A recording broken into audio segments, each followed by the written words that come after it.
आदरणीय अध्यक्ष महोदय, माननीय प्रमुख पाहुणे, माझ्या माता भगिनींनो आणि बंधूंनो आणि या पवित्र भूमीवर उभ्या असलेल्या माझ्या सर्व देश बांधवांनो, आज मी जे बोलणार आहे ते केवळ भाषण नाही. आज मी जे बोलणार आहे ते भारताचे आत्मकथन आहे. आज मी जे बोलणार आहे तो त्याग, संघर्ष, वेदना आणि संविधान निर्मितीच्या इतिहासावर बोलणार आहे. आजचा दिवस म्हणजे 26 जानेवारी. हा दिवस आपल्याला विचारतो, तुम्ही स्वातंत्र्याचे वारसदार आहात, पण त्याचे रक्षक आहात का? आज 26 जानेवारी या पवित्र प्रजासत्ताक दिनाच्या निमित्ताने भारतीय राज्यघटनेच्या निर्मितीचा सखोल विचार करण्यासाठी मी आपल्यासमोर उभा आहे. 26 जानेवारी 1950 हा दिवस भारताच्या इतिहासातील सुवर्ण अक्षरांनी लिहिलेला दिवस आहे.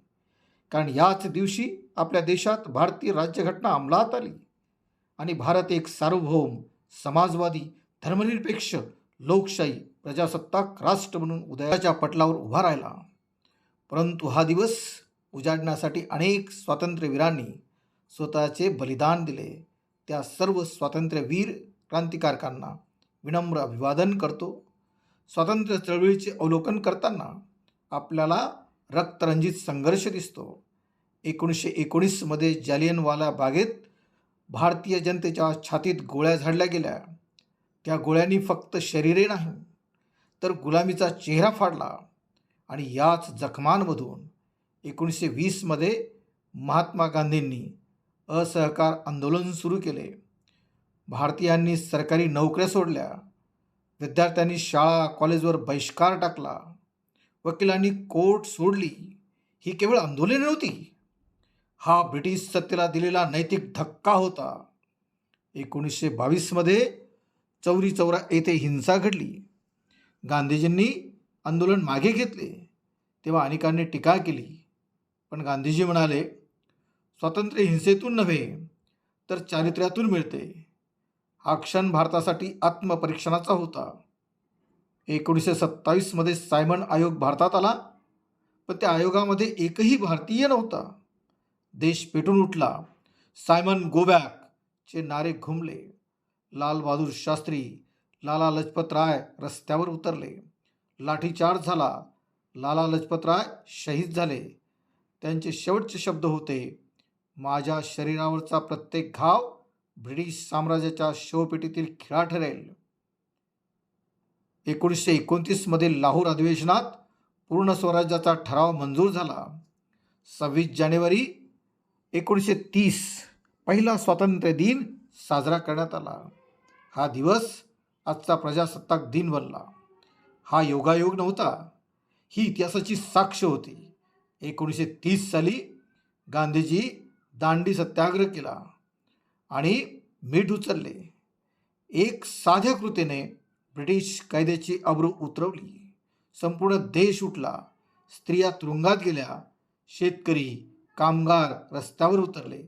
हे आंदोलन म्हणजे जनतेचे राजकारणात आगमन होते. 1931-34चा काळ हा बदलाचा काळ होता. भगतसिंग, सुखदेव, राजगुरू फासावर गेले. त्यांच्या चेहऱ्यावर भीती नव्हती, डोळ्यात स्वप्न होते, स्वतंत्र भारताचे. 1935चा कायदा म्हणजे भावी राज्यघटनेचा पाया. प्रांतीय स्वायत्तता, निवडणुका, भारतीय मंत्रिमंडळ, भारतीयांनी स्वतः शासन करण्याची चव पाहिली. बंधूंनो, 1942 साल उजाडले आणि संपूर्ण जग दुसऱ्या महायुद्धाच्या आगीत होरपळत होते. युरोप पेटला होता, आशिया अस्वस्थ होता आणि भारत मात्र अजूनही गुलाम होता. ब्रिटिश साम्राज्य युद्धात उतरले, पण त्यांनी भारताला विचारले का? या देशातील जनतेला विचारले का? या मातीतील रक्त सांडणाऱ्यांना विचारले का? तर उत्तर होते नाही. भारत त्यांच्या दृष्टीने फक्त सैनिकाची खाण होती, संसाधनाची लूट होती आणि गुलामीची बाजारपेठ होती. आणि याचाच अपमानाच्या ज्वालातून 1942मध्ये एक आवाज उठला. तो आवाज होता महात्मा गांधींचा. मुंबईच्या गोवालिया टँक मैदानावर गांधीजी उभे राहिले. कमकुवत शरीर पण पोलादी आवाज. आणि त्यांनी उच्चारलेले ते 2 शब्द चले जाओ. बंधूंनो, हे 2 शब्द नव्हते. हा गुलामगिरीच्या छातीत घुसवलेला भाला होता. गांधीजी म्हणाले, करा किंवा मरा. हा आदेश नव्हता, ही शेवटची हाक होती. ब्रिटिश सरकार घाबरले. एका रात्रीत महात्मा गांधींनी, पंडित नेहरू, सरदार पटेल, मौलाना आझाद संपूर्ण नेतृत्व तुरुंगात टाकले गेले. पण मित्रांनो, नेते तुरुंगात गेले आणि देश रस्त्यावर उतरला. विद्यार्थी उठले, शेतकरी पेटले, कामगार धावले, स्त्रिया पुढे आल्या, रेल्वे उघडवली गेली, तारतंत्रे तोडली गेली, सरकारी इमारती जाळल्या. हा उठाव होता नेतृत्वाविना लढणाऱ्या जनतेचा. गोळ्या झाडल्या गेल्या, लाठा पडल्या, गावे जाळली, तरुणांचे रक्त रस्त्यावर सांडले, तरीही भारत झुकला नाही, भारत थांबला नाही. ही चळवळ दडपली गेली. पण एक गोष्ट स्पष्ट झाली, ब्रिटिश सत्ता आता भारतावर राज्य करू शकत नव्हती. चले जाओ आंदोलनाने ब्रिटिशांच्या ताबुतावर शेवटचा खिळा ठोकला. बंधूंनो, स्वातंत्र्य मिळवणे हे स्वातंत्र्यवीरांचे ध्येय होते, पण स्वातंत्र्य टिकवणे ही त्याहूनही मोठी गोष्ट आहे. 1946 मध्ये भारत स्वतंत्र नव्हता, पण तो स्वतंत्र होण्याच्या उंबरवट्यावर उभा होता. आणि तेव्हाच एक ऐतिहासिक पाऊल उचलले गेले, घटना सभेची स्थापना. ही सभा म्हणजे इमारत नव्हती, ती होती भारताच्या भविष्याची प्रयोगशाळा. या सभेत भारतातील सर्व जाती, धर्म, भाषा, प्रांतांचे प्रतिनिधी होते. तेथे चर्चा होत होती, वाद होत होते, मतभेद होत होते, पण प्रत्येकाच्या डोळ्यात एकच स्वप्न होते, एक संघ, न्यायपूर्ण आणि लोकशाही भारताचे.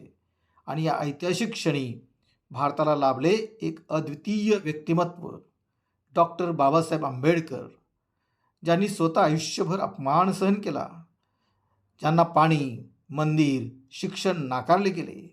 त्याच बाबासाहेबांच्या हाती भारताचे भविष्य देण्यात आले. ते मसुदा समितीचे अध्यक्ष झाले. बंधूंनो, ही केवळ नेमणूक नव्हती, हा शोषिताच्या आत्मसन्मानाचा विजय होता. बाबासाहेबांनी संविधान लिहिताना सर्व भारतीयांना समान, तसेच गरिबातील गरीब माणसांसाठी लिहिले. त्यांनी लिहिले समानतेचा हक्क, स्वातंत्र्याचा हक्क, धार्मिक स्वातंत्र्य, शोषणाविरुद्ध संरक्षण. त्यांनी स्पष्ट सांगितले, राजकीय स्वातंत्र्याला सामाजिक न्यायाची जोड नसेल तर ते स्वातंत्र्य टिकणार नाही. घटनासभेतील प्रत्येक कलम रक्ताच्या थेंबाने लिहिलेले होते, त्यागाच्या शाईने कोरले होते. बंधूंनो, 1942 मध्ये लोक मरायला तयार होते, कारण त्यांना स्वातंत्र्य हवे होते. 1946 मध्ये लोक बसून वाद घालत होते, कारण त्यांना न्याय हवा होता. आणि आज आपण काय करतो? संविधान वाचतो का? मतदान करतो का? अन्यायाविरुद्ध उभे राहतो का? जर नाही तर लक्षात ठेवा, स्वातंत्र्य गमवायला वेळ लागत नाही. आजही भारत गरिबी, बेरोजगारी, जातीय भेदभाव, लैंगिक असमानता या समस्या पूर्णपणे संपलेल्या नाहीत. एका बाजूला digital India, smart city, Chandrayaan, तर दुसऱ्या बाजूला शिक्षण, आरोग्य, पाणी आणि रोजगारासाठी झगडणारा सामान्य नागरिक. हे वास्तव आपल्यासमोर उभे आहे. आज शिक्षण सर्वांपर्यंत पोहोचले आहे, पण प्रश्न असा आहे, ते किती गुणवत्तापूर्ण आहे? फक्त पदवी मिळवणे म्हणजे शिक्षण नाही, तर विचार करण्याची क्षमता, नैतिक मूल्ये, वैज्ञानिक दृष्टिकोन हे शिक्षणाचे खरे उद्दिष्ट आहे. आज अनेक युवक डिग्री असूनही बेरोजगार आहेत. लोकसंख्या वाढत आहे, स्पर्धा वाढत आहे, पण संधीची गती तितकीशी नाही. जर युवक निराश झाले तर देशाची प्रगती थांबते. म्हणून बेरोजगारी ही केवळ आर्थिक समस्या नसून ती सामाजिक अस्थिरतेचे कारण ठरू शकते. युवकांनी सर्वप्रथम भारतीय राज्यघटना समजून घेतली पाहिजेत. न्याय, स्वातंत्र्य, समता आणि बंधुता ही केवळ शब्द नाहीत, तर आचरणातील खरी मानवी मूल्ये आहेत. मतदान करणे, प्रश्न विचारणे, जागरूक नागरिक बनणे ही युवकांची जबाबदारी आहे. लोकशाही केवळ सरकारची नसून ती नागरिकांची जबाबदारी आहे. प्रजासत्ताक दिन आपल्याला आठवण करून देतो, स्वातंत्र्य आपोआप टिकत नाही, ते जबाबदारीने जपावे लागते. आज 26 जानेवारीच्या या पवित्र दिवशी आपण सर्वांनी एक शपथ घेऊया. मी संविधानाचे रक्षण करेन. मी लोकशाहीचा सन्मान करेन. मी अन्यायाविरुद्ध आवाज उठवीन. मी जबाबदार भारतीय नागरिक बनेन. जय संविधान, जय भारत.